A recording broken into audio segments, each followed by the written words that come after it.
Hello friends, എല്ലാവർക്കും എൻ്റെ YouTube ചാനലിലേക്ക് സ്വാഗതം. ഇന്ന് പറയാൻ വേണ്ടി പോകുന്ന ക്രിപ്റ്റോ മാർക്കറ്റ് അനാലിസിസ് ആണ്. നമ്മുടെ ബിറ്റ്കോയിൻ്റെ പ്രൈസ് ഇവിടെ കാണാൻ വേണ്ടി പറ്റും. ഏകദേശം 99,000 USD റേഞ്ച് വന്നിട്ട് വീണ്ടും ഡൗൺ എന്ന രീതിയിൽ വന്നിട്ട് വീണ്ടും ഒരു സൈഡ് വേസ് ആണ് നിൽക്കുന്നത്. 95,000 USD റേഞ്ചാണ് നിൽക്കുന്നത്. 1,00,000 USD ടച്ച് ആവാൻ വേണ്ടിയിട്ട് കുറച്ച് പാടുന്ന രീതിയിലാണ് നിൽക്കുന്നത്. കഴിഞ്ഞ വീഡിയോ ഞാൻ പറഞ്ഞു നിർത്തിയത് എവിടെയാണെന്ന് കേട്ട് കഴിഞ്ഞാൽ ഗോൾഡിൻ്റെ പ്രൈസ് വെച്ചിട്ട് കമ്പയർ ചെയ്യുക എന്ന് പറഞ്ഞിട്ടുണ്ടായിരുന്നു. ഈ ഒരു വീക്ക് ഓപ്പൺ ആകുന്നതനുസരിച്ചിട്ടായിരിക്കും ഗോൾഡിൻ്റെ പ്രൈസ് എങ്ങനെയാണ് ഓപ്പൺ ആകുന്നത് അതനുസരിച്ചിട്ടായിരിക്കും നമ്മുടെ ബിറ്റ്കോയിനും അതുപോലെ തന്നെ ആൾട്ട് കോയിൻസിൻ്റെ പ്രൈസ് മൂവ് ആവുന്നതെന്ന് പറഞ്ഞിട്ടുണ്ടായിരുന്നു. നിങ്ങൾക്ക് ഇവിടെ കാണാൻ വേണ്ടി പറ്റും നമ്മുടെ ഗോൾഡിൻ്റെ പ്രൈസ് എന്ന് പറയുന്നത് ഡൗൺ എന്ന രീതിയിലോട്ടാണ്. 2,720 നിന്ന് പെട്ടെന്ന് ഏകദേശം 2,614 വരെ വന്നിട്ടുണ്ടായിരുന്നു. അതേ സെയിം സ്ട്രാറ്റജി തന്നെയാണ് നമ്മുടെ ബിറ്റ്കോയിൻ്റെ പ്രൈസും ഡൗൺ എന്ന രീതിയിലോട്ട് വന്നിട്ട് ഇപ്പോൾ സൈഡ് വേസ് എന്ന രീതിയിലാണ് നിൽക്കുന്നത്. അത് സെയിം തന്നെയാണ്. ഗോൾഡും സൈഡ് വേസ് തന്നെയാണ്. ഗോൾഡിൻ്റെ പ്രൈസ് ഇവിടെ സൈഡ് വേസ് എന്ന രീതിയിൽ മാർക്കറ്റ് നിൽക്കുകയാണെങ്കിൽ ഞാൻ പറഞ്ഞിട്ടുണ്ട് ബിറ്റ്കോയിൻ്റെ പ്രൈസ് പുതിയ ഹൈ നോക്കി പോകുന്നതായിരിക്കും. നേരത്തെ 85,000 USD നമ്മുടെ ബിറ്റ്കോയിൻ്റെ പ്രൈസ് വന്ന ടൈം ഞാൻ പറഞ്ഞിട്ടുണ്ടായിരുന്നു. ആൾട്ട് കോയിൻസ് നിങ്ങൾക്ക് 100-150% അല്ലെങ്കിൽ 200% ഒക്കെ വന്ന പ്രോജക്റ്റ് നിങ്ങൾ ഒരു 15 to 25%-നിടയിൽ നിങ്ങളുടെ കയ്യിലുള്ള ക്വാണ്ടിറ്റി ഓരോന്നും പ്രോഫിറ്റ് ബുക്ക് ചെയ്ത് തുടങ്ങുക. കാരണം മാർക്കറ്റ് ഇനി എങ്ങാനും നെഗറ്റീവ് എന്ന രീതിയിലോട്ട് വീഴുകയാണെങ്കിൽ മൊത്തത്തിൽ പ്രോഫിറ്റ് പോകുന്നതായിരിക്കും. അതുകൊണ്ടാണ് ഞാൻ പറഞ്ഞത്. അങ്ങനെ പലരും ചെയ്തിട്ടുണ്ട്. ചെയ്തവർക്കെല്ലാം നല്ല രീതിയിൽ തന്നെ അവരുടെ ക്യാപിറ്റലും അതിൽ കൂടുതൽ ലാഭവും അവർ ബുക്ക് ചെയ്തിട്ടുണ്ട്. ഇനി വരുന്നതെല്ലാം അവർക്ക് നല്ല രീതിയിലുള്ള റിട്ടേൺ ആണ്. അതുവരെ ഒന്ന് വെയിറ്റ് ചെയ്യുക. കൂടുതലൊന്നും പറയാനില്ല. നമ്മുടെ ഗോൾഡിൻ്റെ പ്രൈസ് ആവട്ടെ ബിറ്റ്കോയിൻ്റെ പ്രൈസ് ആവട്ടെ ഇത് മാത്രം കൂടുതൽ ഫോക്കസ് ചെയ്യുക. കാർഡിനൊക്കെ ഇനിയും പുതിയ ഹൈ പോകുമോ എന്ന് പലരും കേട്ടിട്ടുണ്ടായിരുന്നു. കാർഡിനോ XRP ഒക്കെ പലരും പ്രോഫിറ്റ് ബുക്ക് ചെയ്തിട്ടുണ്ട് 20% വരെ. ഏകദേശം നമ്മുടെ ഗോൾഡിൻ്റെ പ്രൈസ് അതുപോലെ തന്നെ ബിറ്റ്കോയിൻ്റെ പ്രൈസും പുതിയ ഹൈ എന്ന രീതിയിലോട്ട് പോവുകയാണെങ്കിൽ ഉറപ്പായിട്ടും കാർഡിനോയുടെ പ്രൈസ് പുതിയ ഹൈ എന്ന രീതിയിൽ 1.5 USD ആയിരിക്കും അടുത്ത ടാർഗറ്റ്. പക്ഷേ ഇവിടെയുള്ള റിസ്ക് എന്താണെന്ന് വെച്ച് കഴിഞ്ഞാൽ നിങ്ങൾ ബിഗിനറാണ്, അല്ലെങ്കിൽ നിങ്ങൾ ഇതുവരെ ബൈ ചെയ്തിട്ടില്ല. അങ്ങനെയാണെങ്കിൽ നിങ്ങൾ വന്നിട്ട് ഒരിക്കലും ഈ ഭാഗങ്ങളിൽ, അതായത് ഇപ്പോഴത്തെ നമ്മുടെ കാർഡിനോയുടെ പ്രൈസിലൊന്നും വന്നിട്ട് എൻ്റർ ആവരുത്. അത് റിസ്ക് വളരെ വളരെ കൂടുതലാണ്. കാരണം മാർക്കറ്റ് എന്തെങ്കിലും നെഗറ്റീവ് ന്യൂസ് വരികയാണെങ്കിൽ പെട്ടെന്ന് 100-150% വരെ ഡൗണിൽ പോകാനുള്ള സാധ്യതയുണ്ട്. നിങ്ങളുടെ ക്യാപിറ്റൽ 150% വരെ ഡൗണിലോട്ടായിരിക്കും നിൽക്കുന്നത്.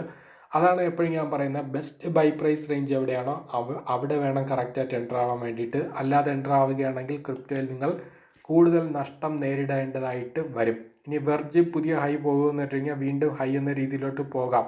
എല്ലാ ആൾട്ട് കോയിൻസും അങ്ങനെ തന്നെയാണ്. പുതിയ ഹൈ എന്ന രീതിയിലോട്ട് വേണം വെയിറ്റിംഗ് ആണ്. കാരണം നമ്മുടെ ഗോൾഡിൻ്റെ പ്രൈസ് സൈഡ് വേസ് നിന്ന് കഴിഞ്ഞാൽ ഈ ആഴ്ച അടുത്ത ആഴ്ച നിന്ന് കഴിഞ്ഞാൽ ബിറ്റ്കോയിൻ്റെ പ്രൈസ് പുതിയൊരു ഹൈയിലോട്ട് പോകുന്നതായിരിക്കും. നമ്മുടെ വസീറസ് ടോക്കൺ കണ്ടോ, ഏകദേശം 60% വരെ ഹൈ എന്ന രീതിയിലോട്ട് മൂവ് ആയിട്ടുണ്ട്. 0.10 ഞാൻ ബൈ എടുക്കാൻ വേണ്ടി പറഞ്ഞതാണ്. കണ്ടോ 0.16 ആണ് നിൽക്കുന്നത്. കണ്ടോ 0.16 60% ഹൈ ആണ്. ഓക്കെ, അതുപോലെ തന്നെ സൊളാനയൊക്കെ ഏകദേശം ഡൗൺ എന്ന രീതിയിൽ തന്നെയാണ് നിൽക്കുന്നത്. പക്ഷേ പുതിയ ഹൈയിലോട്ട് പോകുന്നതായിരിക്കും. മാക്സിമം പോയത് 264 ആണ്. അത് ബ്രേക്ക് ചെയ്തുകൊണ്ട് പോകുന്നതായിരിക്കും. ബിറ്റ്കോയിൻ്റെ പ്രൈസ് വീണ്ടും 1,00,000 USD അതിൻ്റെ മുകളിൽ വരികയാണെങ്കിൽ ഉറപ്പായിട്ട് സൊളാന ആവട്ടെ എല്ലാ പ്രോജക്റ്റും പുതിയ ഹൈ എന്ന രീതിയിലോട്ട് വരുന്നതായിരിക്കും. ബാറ്റൊക്കെ നല്ല രീതിയിൽ മൂവ് ആയിട്ടുണ്ട്. ഏകദേശം നല്ല രീതിയിൽ തന്നെ പലർക്കും പ്രോഫിറ്റ് വന്നിട്ടുണ്ട്. ഡോഗിയും ഡൗൺ എന്ന രീതിയിലാണ് നിൽക്കുന്നത്. പലർക്കും ഒരു ഡൗട്ടാണ് ഇവിടെ വന്നിട്ട് ഡോഗി ബൈ ചെയ്യണമെന്ന്. ബിഗിനർ ആണെങ്കിൽ ഒരിക്കലും വന്നിട്ട് ബൈ ചെയ്ത് റിസ്ക് ആണെന്ന് വെച്ച് കഴിഞ്ഞാൽ റിസ്ക് കൂടുതലാണ്. പക്ഷെ നേരത്തെ ബൈ ചെയ്ത് വന്നിട്ടുള്ളവർ 0.06 പലതവണ റിപ്പീറ്റ് ചെയ്ത് പറഞ്ഞതാണ് ബൈ റേഞ്ച്. ഏകദേശം ആ ഒരു റേഞ്ചിലൊക്കെ ബൈ ചെയ്തിട്ടുള്ളവരാണെങ്കിൽ ഏകദേശം നമ്മുടെ ഡോഗി എന്ന് പറയുന്നത് 1 USD ആണ് സെൽ ടാർഗറ്റ് എന്ന് പറയുന്നത്. ആ ഒരു റേഞ്ച് വരെ എത്തുന്നതായിരിക്കും. അതുകൊണ്ട് നേരത്തെ പലരും പ്രോഫിറ്റ് ബുക്ക് ചെയ്തിട്ടുണ്ടായിരുന്നു. ഞാൻ പറഞ്ഞിട്ടുണ്ടായിരുന്നു 0.40 നിങ്ങൾക്ക് വേണമെങ്കിൽ പ്രോഫിറ്റ് ബുക്ക് ചെയ്ത് വരാം. ഓക്കെ, കാരണം ഇനിയുള്ള മുകളിലോട്ടുള്ള കണ്ടീഷൻ വളരെ റിസ്ക് കൂടുതലാണ്. അതുകൊണ്ടാണ് ഞാൻ പ്രോഫിറ്റ് ബുക്ക് ചെയ്യാൻ വേണ്ടി പറഞ്ഞത്. കൂടുതൽ പ്രോജക്റ്റ് ഒന്നും പറയുന്നില്ല, കാരണം എല്ലാ പ്രോജക്റ്റും 100-150% മുകളിൽ ആവറേജ് പലർക്കും പ്രോഫിറ്റ് വന്നിട്ടുണ്ട്. അതുകൊണ്ട് കൂടുതലൊന്നും ഈ ഒരു വീഡിയോയിൽ ഡീറ്റെയിൽസ് ആയിട്ട് പറയുന്നില്ല. ഇനി എന്തെങ്കിലും അപ്ഡേറ്റ് ഉണ്ടെങ്കിൽ ഞാൻ ഉറപ്പായിട്ടും വീഡിയോ ചെയ്യുന്നതായിരിക്കും, അല്ലെങ്കിൽ ടെലിഗ്രാമിൽ അപ്ഡേറ്റ് ചെയ്യുന്നതായിരിക്കും. നിങ്ങൾ മാർക്കറ്റ് ഒന്ന് വെയിറ്റ് ചെയ്യുക. കാരണം ഗോൾഡിൻ്റെ പ്രൈസിനനുസരിച്ചിട്ടായിരിക്കും. ഗോൾഡിൻ്റെ പ്രൈസിൽ നല്ലൊരു മൂവ് ഉണ്ടാവുകയാണ് അല്ലെങ്കിൽ സൈഡ് വേസ് വരികയാണെങ്കിൽ ബിറ്റ്കോയിൻ്റെ പ്രൈസ് പുതിയ ഹൈയിലോട്ട് പോകുന്നതായിരിക്കും. അതനുസരിച്ച് ആൾട്ട് കോയിൻസിൻ്റെ പ്രൈസ് ഇനിയും നമുക്ക് പ്രോഫിറ്റ് പുതിയ ഹൈ കിട്ടുന്നതായിരിക്കും. XRP 1.5 USD അടുപ്പിച്ച് 1.60 വരെ വന്നിട്ടുണ്ടായിരുന്നു. അത് 2 USD ആയിരിക്കും അടുത്ത് നിങ്ങൾക്ക് സെൽ ടാർഗറ്റ്. ഓക്കെ, 2 USD വരുന്ന ടൈം നിങ്ങൾ വീണ്ടും ഒരു 15 to 20% സെല് ചെയ്യാൻ വേണ്ടി ശ്രമിക്കുക, അല്ലെങ്കിൽ 20% വീണ്ടും സെല് ചെയ്യാൻ വേണ്ടി ശ്രമിക്കുക. കാരണം ഇപ്പോൾ ഒരു 1.5 USD റേഞ്ചാണ്. അടുത്ത് 2 USD ഹിറ്റ് ആവുന്ന ടൈം നമ്മുടെ XRP ഹിറ്റ് ആവുകയാണെങ്കിൽ നിങ്ങൾ അവിടെ പോയിട്ട് സെല് ചെയ്യുക. ഓക്കെ, ഞാൻ നേരത്തെ 0.40 ബൈ എടുക്കാൻ വേണ്ടി പറഞ്ഞതാണ്. XRP ഏകദേശം 0.40 എത്ര തവണ പറഞ്ഞതാണ്. നിങ്ങൾക്ക് XRP ലോങ് ടൈമിന് താല്പര്യമുണ്ടെങ്കിൽ ബൈ ചെയ്യാം. ഓക്കെ, അതുകൊണ്ട് XRP ഒക്കെ കുറേ കൂടി സേഫാണ് കാർഡിനൊക്കെ.